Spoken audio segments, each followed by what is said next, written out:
The trucking industry is an industry full of self-appointed experts that aren't really experts at all because they've never driven a truck for a living. And these self-appointed experts can work for the DOT, for insurance companies, as safety consultants, or even in the safety department of a carrier.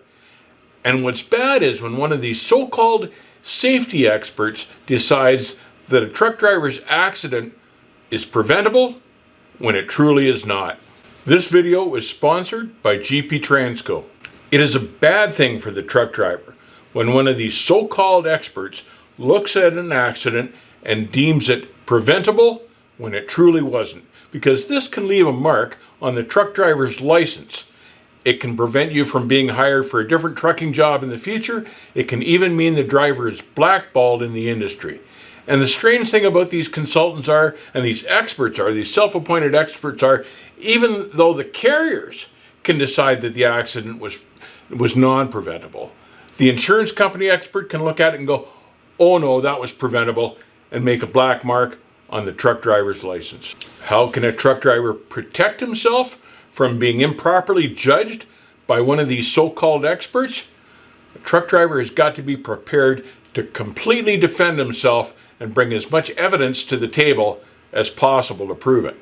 Step one, truck drivers should always run a dash cam, because all sorts of times these dash cams can show the true story in how an accident has happened and prevent the driver from being charged. And there's even an argument here for self-facing driver dash cams that look right at the driver, because sometimes they can prove that the driver was not driving distracted, and that eliminates that argument from being charged. When you have an accident, get out of the vehicle and take as much photographic evidence and video footage as possible. Show the accident scene, show the drivers and the trucks and the cars involved, show the traffic volume at the time if you can.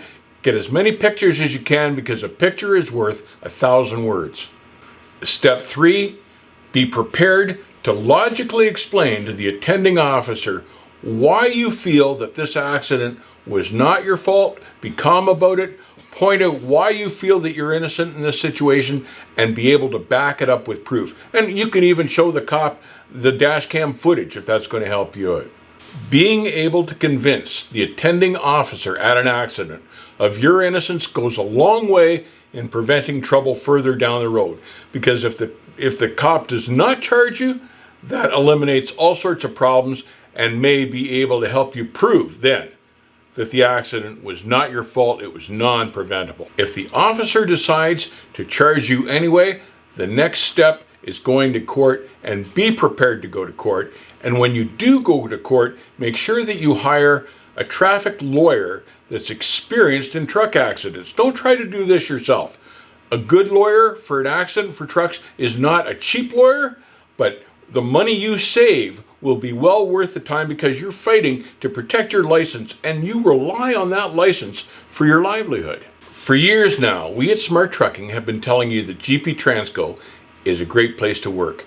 They've recently been awarded a top workplace for 2023 by Energage, a company that polls carrier employees. They've also been awarded Best Trucking Company to Work For, Best Paying Trucking Company, Best in Safety, and Best Class A Trucking Company by the FreightWaves organization. GP Transco just keeps getting better and better. Check them out at gptransco.com. At the end of the day, it really doesn't matter what these so-called experts say the accident is, whether it's preventable or not, because it's ultimately the court that decides. Now, in drivers that we polled at Smart Trucking here, 24% of them found that they had been unjustly accused of a preventable accident. So it's not an uncommon thing in this industry. You've got to be able to protect yourself and be able to fight for your license every chance you get. In the 1980s, I was charged wrongly with having a preventable accident. I was in an industrial park, 2-lane roads. I came to a 4-way stop, looked around, decided to make the curve to the right, turn right. I got partway around the curve, and a car had tried to sneak around and beat me around the corner and got caught underneath the trailer. Now, it was obvious from looking at the situation, there's no way that she could have been in the intersection first. I was obviously in the intersection first. And on a four-way stop in an intersection, there's only legally allowed to be one vehicle at a time. So there's no way she should have been able to get into that intersection with me, coming from behind. So I wasn't worried at all. I got out, I took photographs, I carried a small Kodak back then, and it showed my direction signal working, it showed the accident scene, it clearly showed that I was in the intersection well before she was, so I wasn't worried at all. The investigating cop came along, looked at the situation, and decided to charge me with an improper turn or something like that. And I couldn't believe it. I said, how can you possibly charge me? It's obvious that I'm in the intersection before her. She's not even supposed to be there. How can you charge me with this? And he said, we're taught as police that if there's a truck in the accident involved, always charge the truck driver. And that was a real eye-opening experience for me. I took it to court, and I beat it, because the judge could see the logic of the situation involved, and even the insurance company could.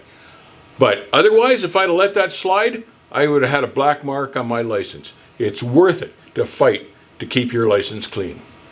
Stay safe, keep the rubber side down. I'll see you on the back haul.